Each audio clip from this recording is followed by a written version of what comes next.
to another episode of the Super Real Estate Bros podcast. I am one of your hosts, Brandon Snyder, team leader selling the Snyder Group, brokered by EXP in the Greater Houston area. God, that's a mouthful. It's a long pitch right there. You should not use this as a real estate team because our name is too damn long, and my email is like this long. And I'm here with Dave. DaveYourMortgageGuy.com. Let's get it on. It's okay. At the end of this episode, you're going to do a finger wave with us because it's like... Frank's ready. I'm ready. I shotgun the coffee. I'm like freaking ready to go, man. We are here. Full disclosure, I've never met this guy in my life, but he seems pretty cool and he has a business, so he's on the podcast. We let just anybody on the podcast these days. Actually, no. Frank is a business owner in the Katy area. Yes. And Frank, why don't you tell us a little bit about yourself and what you do? Awesome. So I'm Frank Lujan. I am the owner of Crafted Kitchens, Remodeling and Design, and we basically specialize in remodeling forever homes, and where the kitchen is part of the remodel. All right, I'm going to take over from here. So let me explain. Frank and I have been friends for years. Let me explain how I became friends with Frank and following and appreciate his work. So, you know how they talk about it's called food porn, right? Where people are just watching videos on like cakes being made and what to eat, right? You have to follow Frank on, well, pretty much everything, Instagram, TikTok, whatever. And he's always doing clips of the work that he's doing for these kitchens. And that is what caused me to follow Frank even before I knew him. And then Frank and I just became friends from that. So Frank, right away, let's talk about, so before we even dig into a whole bunch of topics, where can people find you? So TikTok is probably my main platform right now. TikTok, Instagram, Facebook, YouTube, they're all at mycraftedkitchen. Fantastic. So it would be safe to say that the biggest things that you're working on are the kitchens for people and cabinetry.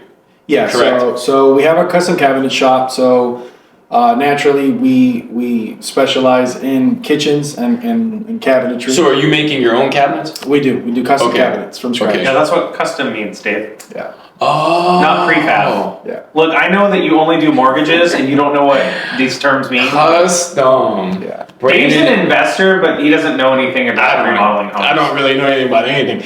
Man, Brandon's a dick. Okay, so getting back on the topic. So, Frank, how long have you been doing it? And give me the short story, because obviously I know the long version. Yeah. Give me the short story on how you got into this and where you're at today and what you built. All right. So I've been in construction and remodeling for about 20 years now.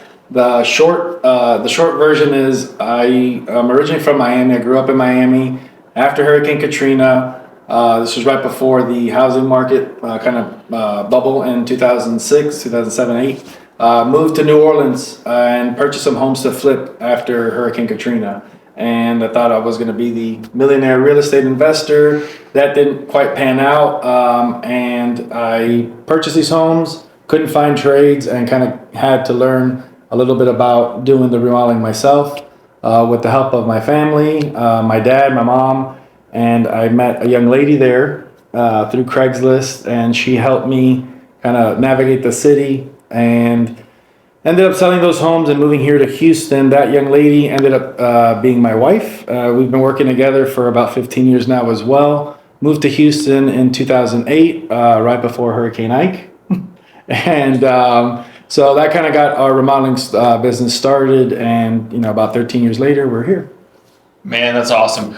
Okay, so I'm going to hit you with a whole bunch of random questions, and Brandon's going to do it too. What is the most expensive kitchen you've ever done? About $100,000 kitchen. And what did that involve? Well, actually, for anybody out there, if your wives are listening to this podcast, specifically my wife and Brandon's wife, we suggest you just skip and go listen to something else, because that number right there is already making me nervous. Yeah. Well, they typically involve a lot of moving of mechanicals, removal of walls, putting up engineered beams. So it's not just the cabinetry in the kitchen. It's oftentimes it's the materials that are being used, the type of countertops, backsplash. The quality, the expense of those things? Yeah, exactly. Okay, so it's like at $100,000, you're demoing the whole kitchen to the walls and then restructuring even maybe where the island goes or any of that type of stuff? Exactly. Yeah. Okay. Yeah, it's not like you're putting one Le Creuset pot in there. It's a $100,000 kitchen. Yeah. If you're still watching this, that's expensive. Stop buying that stuff. But okay, so let me ask you something, because you touched on something I think is really cool. So you used to invest in real estate, and that's where you really got your start, and you were like, hey, like, I need to learn how to do this. So for people watching out there, and this is not a dig on this person that I'm bringing up, but I just bring it up because I actually like their content.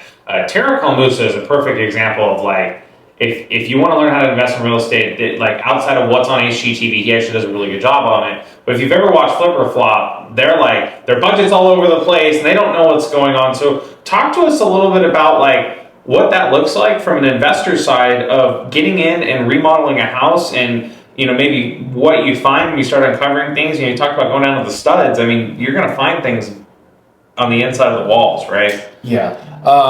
So it's actually one of the reasons that we don't work with investors. We only work with end users, because oftentimes investors, they make their money when they buy. Mm-hmm. So when you buy a property, you have a set budget, and oftentimes they have to kind of scale back on the scope of work, or oftentimes quality, to get them to their final number, which is why our process when we're remodeling a kitchen, it doesn't include concrete numbers. We do an entire design profile of the project beforehand, and that kind of evolves throughout the project until we get a final number, and then we kind of execute based on the design that has been predetermined. So okay, yeah. So one of the things to understand here is that when you are buying a home and you see the potential in it, and you are going to eventually remodel it, hiring the person who sees your vision is really important, because like when we talk about rehabbing homes and investing and flipping them or whatever, you're talking about the end buyer. You're not building the vision for them. You're not building this magnificent kitchen for them. You're actually looking at it from what is the best option possible for me to get my money back and then make a profit. But when we're talking about an actual home buyer who sees a house and sees the potential, you guys are so involved in that process. Mm-hmm. So there's a consultation process, so they like go through with you and they like start, it's like going to a design center with a builder? Great question. Yeah. So one of the questions that I like to propose to potential clients is for them to kind of guess what kind of, and I like to use analogies, what kind of restaurant they would consider hiring as their remodeler. Well, let me rephrase that. If you were a restaurant, what kind of restaurant do you think we are? And I typically say, you could be fast food, McDonald's, so-and-so. Casual dining is like a Chili's or a Red Robin, or a fine dining, and I ask them, who do you think we are? Most, would say that they would consider us fine dining. Some say casual dining, so on. And I say, well, we're neither of the three. We're actually a private chef. We don't have a menu. We ask you questions, what are you allergic to? What kind of food do you like?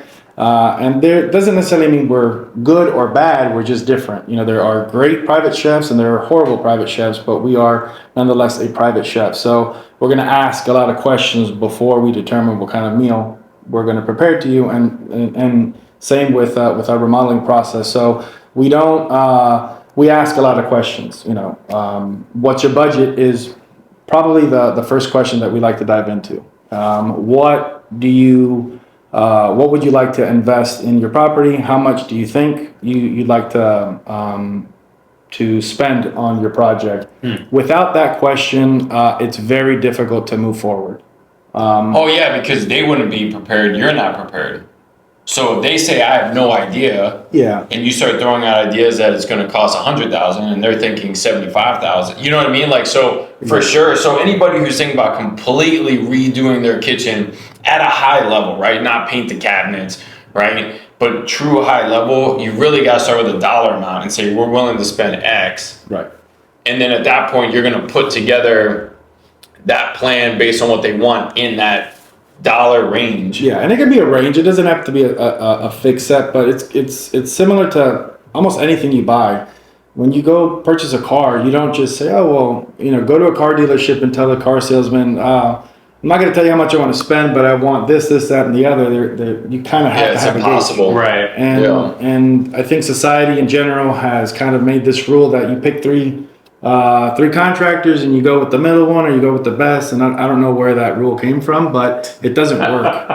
You go with the cheap. I mean, Well, but here's the thing: you're curating a special experience for people. I mean, that's so incredible because if you think about it, like most contractors are going to come in and say, hey, you want me to do this job, this is how much it's going to be, and we're done. Right. But when we're talking about, and especially this specific process is designed for people who are going to live in this house for a long time, because most people know, or I hope they know, if you're watching this and this is news to you, let's have a conversation later, but you're not getting dollar per dollar back in your build. Like if you're going to go put $100,000 into a kitchen, and you go sell it a year later, you're not getting that back. Mm-hmm. Like you see that with pools. You see that with pools and appraisals for homes when they go to sell it. They paid $75,000 for the pool. They got $30,000. 25, 30. Right. Yeah. You're not going to get it. So Frank, you set it up beautifully, which is we do kitchens for the forever home, which is genius on your part, because you're making this decision that you're going to die in that kitchen. Yeah, or at the minimum, right? I mean, think about it. Like, if I'm going to spend $100,000 for a kitchen, I'm freaking dying in that kitchen. Here for a second, because Frank said he's a private chef, and you said they're going to die in the kitchen. There's a movie that came out recently where they bring a bunch of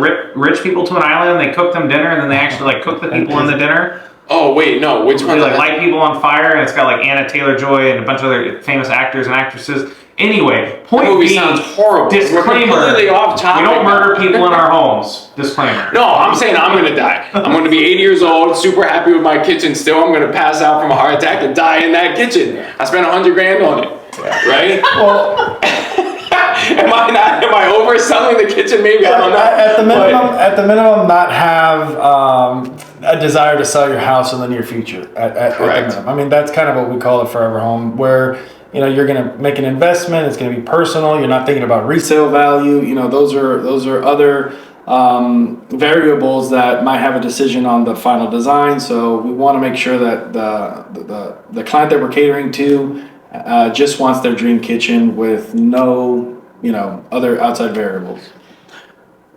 Okay, since we can't visually see this, what is the ugliest thing that you did in someone's kitchen, remodeling standpoint, that wasn't your choice, obviously, but they chose to do it and you're like, man, that came out looking horrible? That doesn't happen with our kitchens. Good answer, Frank. Good answer. And I'm not, no ugly backsplashes. No. Inez, my wife, she's a great designer. She helps with client communication and design.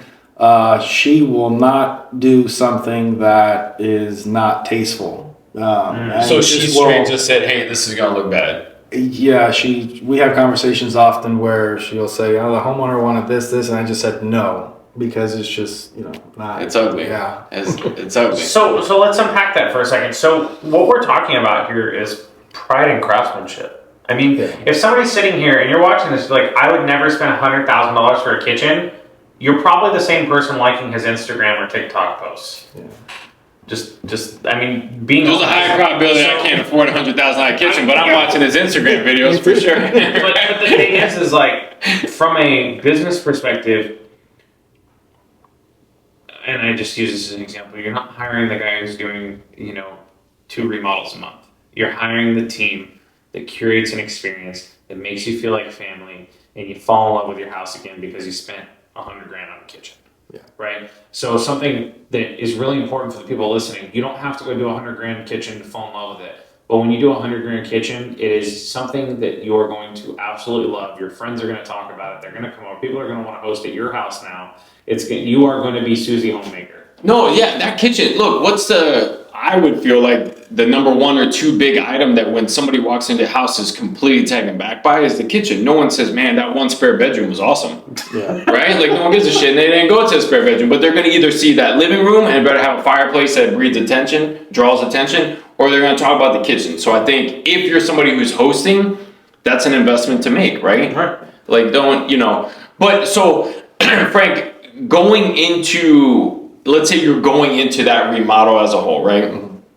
What are maybe 3 things that somebody should really think about? We know budget's one of them. Yeah. Right? Is before you even go down that road, feel comfortable with some type of ballpark. Right. By the way, our average kitchen project is about $50,000 or so. Frank had to jump in because he's worried I'm going to sell him as only the $100,000 kitchen guy.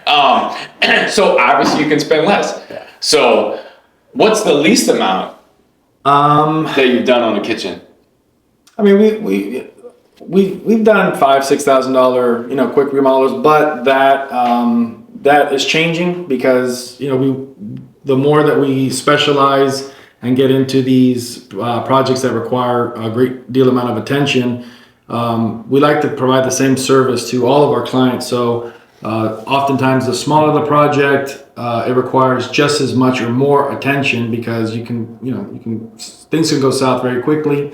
So we're probably going to start doing a minimum of about $30,000 or $40,000 per project. Correct, because you're not going to do crappy kitchens. Well, right? I mean, it makes it. I mean, not taking anything away from a $5,000 rejob, but not everybody can be the go-to in every example, right? If you provide an X amount of service and quality of work, I'm okay with doing.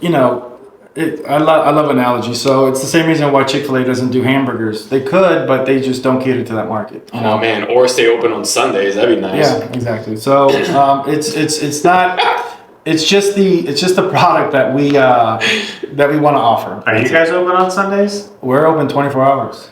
Look at that. Already better than Chick-fil-A. Okay, so Frank, let me ask you something here. So you talk about kind of transitioning away from like the smaller projects just because of how much care and detail you put into each project. But let me ask you this, like, when you started this, did you know that like going from the, remodels that you were doing to when you started this specific company, did you have a standard when you and your wife, she was your wife at the time when y'all started? No. Okay, no. so when you and your future wife were starting this, or getting ready to start this company, did you have this standard of excellence where you were like, I'm going to do badass A+ work and I'm not doing anything less than that, and that's the standard, so any trades that I bring in or any people that come work for me are going to have to do it at A+, or else I'm not hiring them?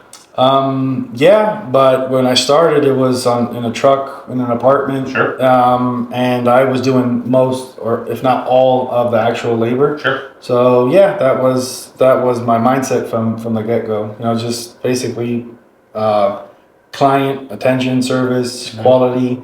And that I lost a lot of money because I didn't price things out correctly. I'd have to do things over until the job got done correctly. All for the 5-star review, and then that kind of just evolved over time. But you had a vision. And I think anybody who's listening to this podcast, even though it's off the topic, I think if you're growing a business, you have to have a vision of what that end one is. Yeah. Right? You could just be, hey, we're the cheapest, quickest, easiest, we just get it done and move on. That can be your business plan. Right. If your business plan is to do high quality, stuff, you had to evolve. Yeah. As a contractor / business owner, right? Inez, I'm sure, helped with that. And so you grow, right? And you have to. So let's go back to 2 additional items that people need to think about going into remodeling their kitchen. Okay, so budget, timeline. Too often homeowners want to get started immediately, and the design process for a decent sized remodeling kitchen, a kitchen remodel where in particular mechanicals are going to get moved around, that may take 1 to 3, 4 months. Okay, so they need to be prepared. Sorry. So they need to be prepared. They're going to be inconvenienced during this period, and they need to be prepared for that, which is a lot of DoorDash or staying somewhere else. Or that's just the design. Oh wow. Okay. Yeah. So the project hasn't gotten started at that point. But if you want something that's well thought out with as many options considered, you need to take some time and not start your project immediately. So if you're ready for a project today, take anywhere from 2 to 4 months to prepare for that design. And then how long is the timeline? On your average kitchens that you do, what is your timeline to get it done? 3 to 6 months. Okay, so you should be realistically prepared to be displaced out of your kitchen for almost a year. No. The design side, there's no demo. Okay. This is just design, picking out your appliances. You can't build cabinets without your appliances because they're all custom. So you can't pick your cabinets without your appliances. You can't pick your appliances without knowing where they're going to be located, and everything else that falls behind that. So you're typically doing, again, 2 to 4 months of just design, picking out everything that you can possibly imagine beforehand, so that once you have a game plan, you can get. So what's total time frame? Total time frame for an average kitchen remodel? Design time 2 to 4. Right. Build time 3 to 6. So okay, so you could anywhere from like 5 to 10 months, this whole process is happening. Right. So the moment it comes into your head, you've got to prepare that your end result, the beautiful kitchen you love, may be a year down the line, which is what Brandon was saying. Can we get DoorDash to sponsor this episode since you shouted them out? DoorDash, please. No, we plug a lot of people and we get zero advertising money. I think I'm gonna anybody. Tweet at DoorDash or something. We should. We'll tag them. Yeah. Come on, Dor.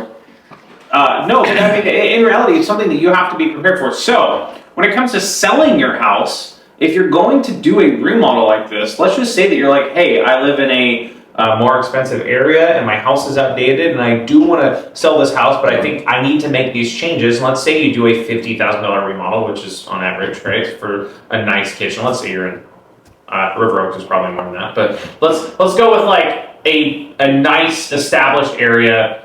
$700,000-800,000 house, you should prepare for a 6 to 9 month process before you even get the opportunity to list your house. And so that's something to think about. And obviously, you're talking about forever homes, but when we're talking about timeline, the quality and care, if you want it done right, it could take a while, and then you get your house listed. So I know we're not super into like fixing it and then selling it, but it's something that, would you got to be mindful of it, right? Like you can say forever, and then as it starts to play out, maybe not. Or at least if it was me, I'd want to know what that end result would look like, getting some additional value for the kitchen. And that's a question to ask a realtor, right? Yeah, absolutely. And the 100% true is the same as like pools. You should definitely look at this as like, I'm not getting dollar per dollar. But what you will get is more people going, oh wow, I could see myself living here forever. Yeah. Or 10. That kitchen could sell it, right? I mean, there's homes. Happened last night. We literally looked at a home last night with some clients. We're writing an offer as of recording, and we walked in and the kitchen sold. The kitchen wasn't great. I mean, it wasn't like a $100,000 kitchen, but that was the part where they remodeled the house and spent the most time on was the kitchen and then the floors. So those are two things that people are going to look at when they walk in a house. Correct. What do the floors look like? They're going to look at light fixtures. They're going to look at the kitchen because where are they going to spend most of their time? The living room, the kitchen, right? So floors and kitchen. So it was cool because I was like, oh, this is a nice remodel. They kind of were shifting out of the farmhouse going into the industrial, which is actually something I want to ask you. What are you seeing style wise right now? Like, what are people preferring when they're going through this design process with you? We're private chefs, right? So that's like but they come with a palette, right? Like they have a palette of things they've tasted before. Yes. Poor Frank's trying to be PC and not like disrespect anyone's kitchen. I'm not one to make a decision, but the farmhouse looks like crap. I'm a big fan of industrial. No, man, I'm putting words in Frank's mouth. I love farmhouse, but it's something where we truly cater to whatever it is that you want. We ask for inspirational photos. What is it that you like? So we ask questions where we cater pull it out of people. We cater it to you. So the very first thing, we have a project inquiry form on our website, and that requires an attachment of an inspirational photo. So we kind of get an understanding of what it is that you like, and then based on that, then we start to dive into other questions. Right now, though, what is trendy, kind of grays are kind of going out, and this isn't in trends. We try not to do anything trendy, to be honest with you. People will ask for, some grays and whites. That's kind of what has been popular the last 3-4 years. Now it's a little bit more, neutral colors, some softer whites. You're kind of getting out of the grays, but really, if it's your home, it's your forever home, it's your money, whatever you like, that's where we're going to try to kind of envision that inspirational photo and make it a reality. And that's really why we're different. I love it. I think something that's really important to unpack here is when you are hiring anyone to do a job, if they're not listening to your wants and your needs, you should probably hire someone else. So it's not just, what do you want? Okay, we're going to do that. But it's, hey, what do you want? And this is a vision we can build around what you've already seen. Mm-hmm. And a lot of people don't look at that. They just think, okay, I want someone to come in like we've been talking about. I want them to come in and do it the cheapest, the fastest, and get it done. Mm-hmm. But that's not the case. And especially when we're talking about, if I'm going to invest $50,000 cash into something, I don't want to wake up every day and look at it and hate it. Mm-hmm. right? So curating that experience, you're also telling people like, hey, based on what you like, this is what I think we should do, right? Is that kind of how that process works? Exactly. So I absolutely love it. I think if you're a business owner listening to this podcast right now, because we're not giving anything tactical of like how to go convince your sellers to spend $100,000 to go fix their house to go sell it. But if you're a business owner right now and you're like, hey, I'm struggling on client retention, I'm not getting them to leave me the reviews that I want them to leave. Like, this is something, emotional intelligence comes in a lot of different ways, but this is something that involves emotional intelligence. You're doing a needs analysis, and then you're curating and creating a special experience based on those wants and needs. And we don't always get the opportunity to do that in our side of the industry. Yeah, in mine you don't. I mean, Dave's like, you want a mortgage or not, dog? Yeah, this is what it looks like. But no, I mean, look, I think also as a business owner, don't be afraid to commit to not even too much a niche, but be specific on what you want to go after. That's what Frank has done. He's been very successful doing it. You can't be the person who does, we do all projects no matter what, and this and that. Find that the customer is out there and then go after it. If it's a realtor, if it's a loan officer, if you sell cars, I mean, anybody, figure out what that end result is and work toward it. There was times, and Frank hinted to it a little bit there, lost money, had to redo work. He was growing in his ability to be that end result, and it sucked. He could have quit and just been like, hey, I'm the cheapest. If that guy charged you $2,000, I'll do it for $1,800. And that wasn't Frank's business plan. So I think that's something that, as your friend, has always greatly impressed me when I hear that story, because it works. And that part's always left out of these stories sometimes. So, Frank, I want to ask you something that I think is not enough people ask. And this isn't in a derogatory sense, but because you are more specialized in what you do, what's your ideal client? Well, somebody that is living in their forever home. Okay. And that has the budget to match their vision. Mm-hmm. Ooh. Frank's saying like all the right things. We're gonna clip that. This whole huge. Yeah, this whole entire podcast, Frank has always said the correct thing in the most PC way. But I mean, but that's a truthful statement, right? Because the truth of the matter is, you need to have somebody who has a vision, isn't moving, so the return on it isn't as high of a priority because it's not going to be there. Exactly. And they can afford it. Yeah. Yep. And this is, I've been working on all these. This is the growing my business, working on my business, not in it. You know, it's kind of a cliche, you know, but that's what I've been doing recently, is to, you know, hone our clients so that the clients that end up working with us, they get the full benefit of what we have to offer, you know. And you can only do that by being able to ask yourself these kinds of questions. And that, in, you know, the last month or two, those are the questions that I've been asking myself and our team, and kind of getting these answers. So it's kind of what we've been working on recently. So I want to round third here as we close this thing out. So you're talking, and I loved hearing that, because you're a business owner. You know you're a business owner. You're starting to look at it from a macro level instead of a micro level. Mm-hmm. So what does the next 5 years of team building look like? Because eventually, like, I imagine you're not going to want to just be slogging it out every day doing remodels. Exactly. So how do you go and hire the people that carry out that vision that you've had for, how long did you say you've been doing this? I would say for about 15 years now. I was like, I've only been here for 2 hurricanes, and that was Harvey and Ike, so I don't know hurricanes before that. So I had to do the math. So, okay, so how do you carry out that vision and hire the people to carry out that vision? Because I'm going through the same thing right now in my business, where I have to hire people to carry out my vision, because there's no way I'm going to continue to sell 50, 60 homes a year by myself. So how do you carry out that? So the first thing, and this is maybe I'll go ahead and break the news here. So we do have a custom cabinet shop, and I've been struggling with the identity of both, you know. So the cabinet shop, we're actually going to branch it off as its own brand, and it's going to be Texas Cabinetry and Design. These are going to be our clients. Our ideal clients are going to be people that either homeowners, builders, engineers, architects that want custom cabinetry only. And Crafted Kitchens is going to be kind of an offshoot to showcase our cabinetry. So we're going to look for clients that want a slightly larger project. We're going to scale back the amount of clients, and it's going to be kind of the Bentley to the Volkswagen. You know, Volkswagen is going to be, Volkswagen owns Bentley, and they have a kind of very select, or what's the word? Clientele. I mean, but their entire. I mean, it's two different business plans, right? It may be under the same umbrella, but it's two Just different. run back real quick. Did we get a podcast exclusive announcement? Yes, we did. Yeah. We've made it. Podcast exclusive. So we've made it. So Texas Cabinetry and Design is going to be what we're going to focus on to build processes, grow. It's a one trade. It's scalable and scalable.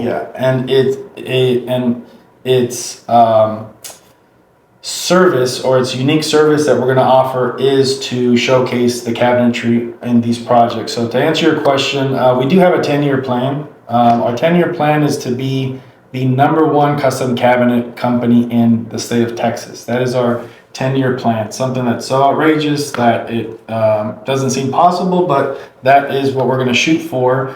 And in those next 10 years, we're going to offer services to very unique client base that we can showcase our cabinetry.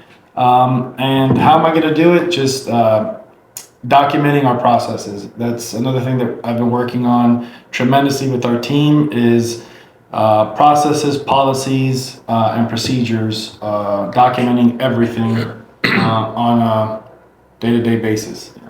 That's gold. So, in Brandon, when we had Mary on, we talked about the exact same thing. And you hear it over and over and over again. How to scale and keep the customer service high, right? How Brandon sells homes. Ideally, when he brings an agent onto the team, he expects the same level of customer service. How do you do that? You simplify the process, right? We talked about this the last time we had lunch, or 2 times before. At the pub? At the pub, which was not very good. Hey, Dave's wife, if you're watching this, and he said he was at some cafe, he was at the pub. Spoiler. No, we ate. That's a funny story. It was a funny story. It's not where I wanted to eat. We'll leave it at that. Steak and lobster on Tuesday. What do you know? You have to have systems and processes so the employee, and I'm taking some of stealing your words only because we've had this conversation so many times. The people you bring on, the easiest way to keep them on track and provide the same service is by having systems and processes, and that's scalable.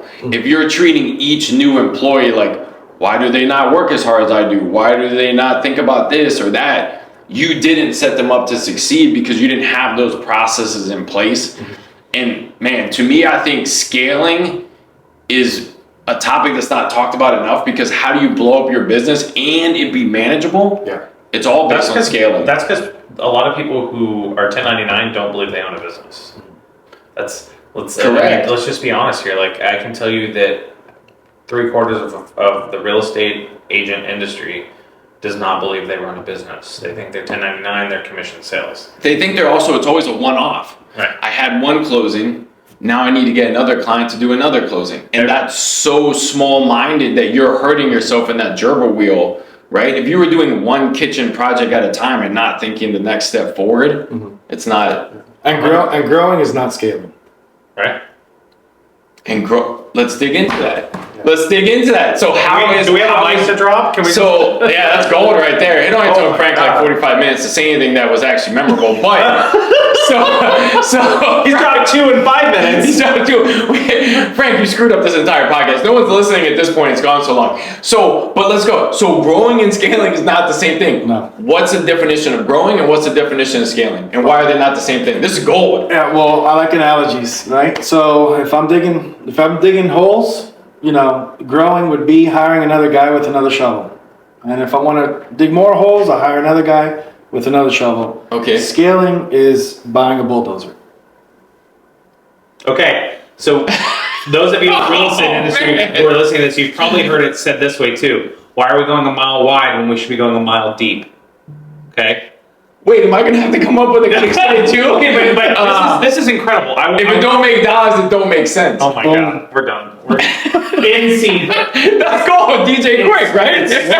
It's so important when you talk about this, because you can be busy without being busy. And a lot of people will be like, oh, I just hired 18 people, and then they're not doing much. But when we're talking about scalability, you have to have the processes in place, or at least you have to have the vision. The vision is the most important thing. You cannot scale without a vision. If you are stuck in the trenches, speaking of digging holes, if you're stuck in the trenches and you're just bringing more and more people around you to help you to do that same thing, it's even more so. I'd say you have to go find a different piece of land as well and start like finding different areas that you can go be a part of. And I love that. I absolutely love that, because a lot of people don't talk about scaling enough. And you're absolutely right. And scaling, man, this really should have been 2 podcasts. We're gonna have Frank back, but so let's First talk about back-to-back guest ever. Yeah, man. But I'll touch on that really quickly. So basically, growing is dollar for dollar. Right. You know, you need to provide more service. You have to invest a little bit more. Scaling is how you can extend your how you can, I guess, exponentially grow your outcome with the same amount of resources, basically. No, I think correct. I think scaling is being able to identify how to blow up. Right. Is how I look at it. It's like, hey, how am I going to blow up? And sometimes scaling looks the opposite of growing. Right. Growing is I hired another person, or I'm spending this money, or I'm doing this one task. Scaling may be blowing up a couple things, going back 3 steps, putting in a legit system where you may not see any return on investment. It may look like you're wasting time, but you believe in it. And then when it all works, you look like a rocket scientist. We're going through this right now. Like we hired a coach last summer. We lost 2 of our team members, and then we just dug into our processes. We said our processes are shit. We have to fix it. Let's fix it. And then when we bring more people on, we now have a proven process of how to do this the correct way, and that's scalable. Hiring people is not scalable. Fixing the crap in your business is scalable. And we're going through it right now. Like we are hiring people, but we're dating them. We're spending 3-4 weeks to interview people. We're showing them our system, processes, and our vision, and that's what's going to multiply. When we're talking about scalability, what multiplies? Right? How do I get agents to join my team, just from my perspective, right? How do I get agents to join my team and then bring other people to the team that are of the same quality of them? That's scalability. That's not growth. And I'll tell you this from somebody who has blown up their business and really focused on scaling over the years. Huh? No, that's not what I meant. Let me phrase it. Frank's like, I've been slogging it for 20 years. Dave's like, yeah, I'm a badass. No, I've been slogging it for 20 years also. Frank, as my friend, will tell you, Frank's known me for years, so he's seen some of this play out. But sometimes scaling feels like losing. Right. While you're doing it, versus winning is easy. Today I got this phone call, I got this lead, I did this and it worked. All right, that's winning. Scaling will sometimes look like losing, yes, even though it's going to give you the biggest advantage to be able to crush it. I can, and I grew and I didn't scale, and that was a lot of years lost because I thought, I can grow, anybody can grow overnight. You go, you buy 3-4 trucks, you got this, that, the other, you get a bigger shop, but then, the more sales, the more organizational responsibility, and then things start kind of crumble. When you scale, it has to be a process where you're thinking about it, you're investing time. You may not see a return immediately, but then once it hits the ground running, it's on autopilot and things just magically work out. I love it. Well, we're gonna have to do a growth scalability mindset episode, because I think that was just so much that we could unpack there. That was incredible. This is awesome. Frank's dropping dimes here. So, all right, Frank, we're gonna wrap this up. How the heck do people find you on the socials and the Ticker Talks and all those things? How do they find you to book you, find your content so they can see what the heck you're doing? Awesome. So my website is mycraftedkitchen.com, and on any social media platform, just hashtag crafted kitchens and we will pop up. Awesome. Dave, how do we find your information? You can find me everywhere as Dave Your Mortgage Guy, Instagram, TikTok, Facebook, YouTube specifically, and I even own the website, daveyourmortgageguy.com. I can't. And Frank did it earlier. I saw the little bit. I was like, yes, we're getting there. You can find us at Selling with the Snyder Group across all platforms, and you can find us, this specific podcast, on all podcasting platforms, the Super Real Estate Bros podcast, and on our YouTube pages, Dave Your Mortgage Guy and Selling with the Snyder Group. We will see you all next time. Thanks, Frank. Thank you. Bye, guys.